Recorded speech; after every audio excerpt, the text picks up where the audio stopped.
2025 SLST 9, 10, 11, 12 OBC নিয়ে গুরুত্বপূর্ণ update.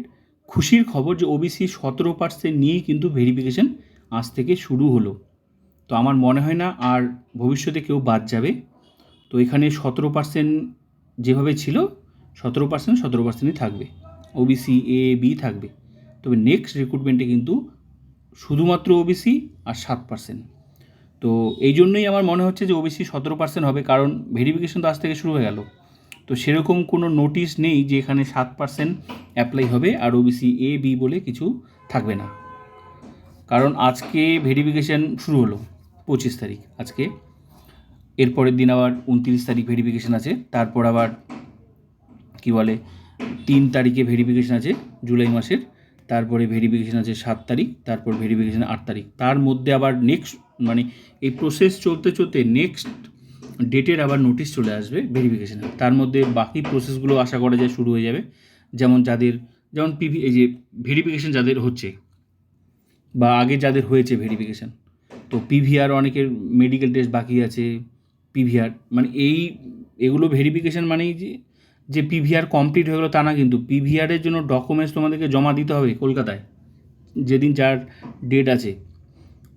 পিভিআরের জন্য সমস্ত ফিল আপ করে জমা দিতে হলো, তারপর লোকাল থানায় তোমাকে ডাকবে, এখান থেকে রিপোর্ট চলে যাবে তোমার যার যেখানে থানা, লোকাল থানায় রিপোর্ট চলে যাবে, সেখানে গিয়ে ভেরিফিকেশান করতে হবে। মানে যে তথ্যগুলো তোমরা জমা দিলে এই পিভিআর ফর্মটা ফিল আপ করে, যাদের নাম আছে এই লিস্টে, যেমন হচ্ছে কী বলে যে 25 থেকে আজকে, তারপর এই 29 তারিখ যাদের নাম আছে, তারপর এই যে 3 তারিখ যাদের নাম আছে, তারপর 7 তারিখ যাদের ভেরিফিকেশান হবে, এগুলো রিপোর্ট আগে জমা মানে এখানে ডকুমেন্টস জমা দিয়ে এখান থেকে মধ্যশিক্ষা পর্ষদ থেকে ডকুমেন্টস পাঠিয়ে দেবে নিজের লোকাল থানায়, আর ডকুমেন্টস পাঠিয়ে দেবে ওই মেডিকেল টেস্টের জোনাল মেডিকেল বোর্ডে।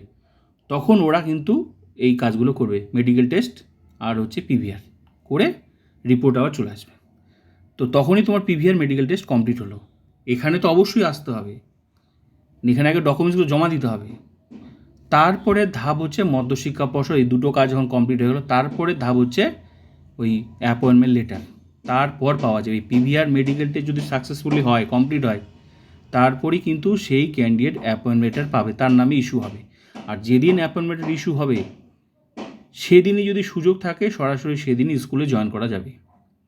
শুধু আর লাস্ট একটা ধাপ। তো এই প্রসেস চলতে চলতে বাকি প্রসেসেরও নোটিশ চলে আসবে। তবে 17% নিয়ে তোমরা অনেকেই টেনশনে ছিলে, তো আমার মনে হচ্ছে না আর কোনো অসুবিধা হবে। তো 17%ই থাকছে, ঠিক আছে। ভবিষ্যতে কী হবে জানা নেই, কিন্তু এটাই মনে হচ্ছে যে যেহেতু এই পরীক্ষাটা 2016 পরীক্ষার সাথে রিলেটেড, 2016 চাকরিগুলো ক্যান্সেল করে তো 2025 সুপ্রিম কোর্টের নির্দেশে, তো বাদ দিলে তারাও বাদ যাবে। এই জন্যই মনে হচ্ছে যে এখানে এটাতে ছাড় থাকবে, এ থেকেই আমার মনে হচ্ছে, ঠিক আছে। তোমাদের মতামত তোমরা দিতে পারো, কিন্তু আমার যেটুকু মনে হচ্ছে আমি সেটা বললাম, ঠিক আছে। আর এসএসসির প্রসেস শুরু হচ্ছে না, সবাই তাকিয়ে আছে এসএসসির। তো মধ্যশিক্ষা পর্ষদের ওয়েবসাইট অবশ্যই ফলো করবে। যে কোনো মুহূর্তে এই মেডিকেল টেস্টের নোটিশ তোমরা জোনাল মেডিকেল বোর্ডে বা এখানেও তোমরা পেতে পারো। এছাড়া হেলথ ওয়েবসাইট, ঠিক আছে, সেখানেও তোমরা নোটিশ পেতে পারো, যদিও আমি নোটিশ দিয়ে দিই পেলে, ঠিক আছে। তাছাড়াও তোমরা অবশ্যই কিছু কিছু আবার অফলাইনেও দেয়, জোনাল মেডিকেল বোর্ডের যে ওয়েবসাইটগুলো বা ওদের যে অফিস, সেখানেও কিন্তু নোটিশ দিয়ে দেয়।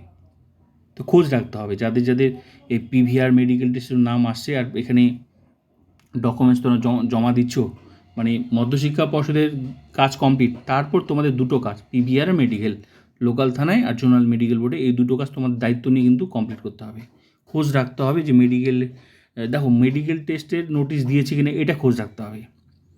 ওয়েবসাইটে যে কোনোভাবে হোক, মানে অনলাইন হোক অফলাইন হোক, যে কোনোভাবে হোক নোটিশ কিন্তু দেবে, ঠিক আছে। আর এসএসসির কাজ শুরু হয়নি, আশা করা যায় খুব তাড়াতাড়ি শুরু হবে। চেয়ারম্যান নেই, কিন্তু চেয়ারম্যান নিয়োগ হয়ে গেলেই কিন্তু আশা করা যায় প্রবল সম্ভাবনা চেয়ারম্যানের পরেই কিন্তু ওই বাকি কাজগুলো শুরু হওয়ার, যেমন বাকি সাবজেক্ট কাউন্সেলিং, তারপর 9-10 ভেরিফিকেশান আছে, ইন্টারভিউ আছে, তারপর গ্রুপ সি গ্রুপ ডি আবার শুরু হয়ে যেতেও পারে, কোনো ঠিক নেই। যদি আধিকারিকরা যেভাবে মধ্যশিক্ষা পর্ষদ, এখানেও তো সভাপতি নেই, তবুও তো আধিকারিকরা কাজ করছে, আবার এরকম যদি নির্দেশ হয় যে শুরু হয়ে যাক, হতেও পারে। কিন্তু সম্ভাবনা বেশি হচ্ছে চেয়ারম্যান আসার পরই, নেক্সট মান্থ বেশি সম্ভাবনা, ঠিক আছে। তবুও হতেও পারে, এসএসসি আর এই WBSC ওয়েবসাইট দুটোই ফলো করা উচিত। আর বিশেষ করে যাদের মেডিকেল টেস্টের জন্য এখানে এই যে PVR হচ্ছে বা আগে যাদের হয়ে গেছে, তোমরা যে কোনো মুহূর্তে মেডিকেল টেস্টের নোটিশ কিন্তু পেতে পারো, পাওয়ার সম্ভাবনা আছে, যেহেতু প্রসেস শুরু হলো মধ্যশিক্ষা পর্ষদের। তো এটুকুই বলার ছিল। ওবিসি নিয়ে আমার মনে হয় না আর কোনো অসুবিধা হবে, যেহেতু 2016 টিচার্সরা এখানে আছে। কারণ বাদ গেলে কিন্তু তারাও বাদ যাবে, তাহলে তাদের চাকরি কিন্তু আর ফিরবে না।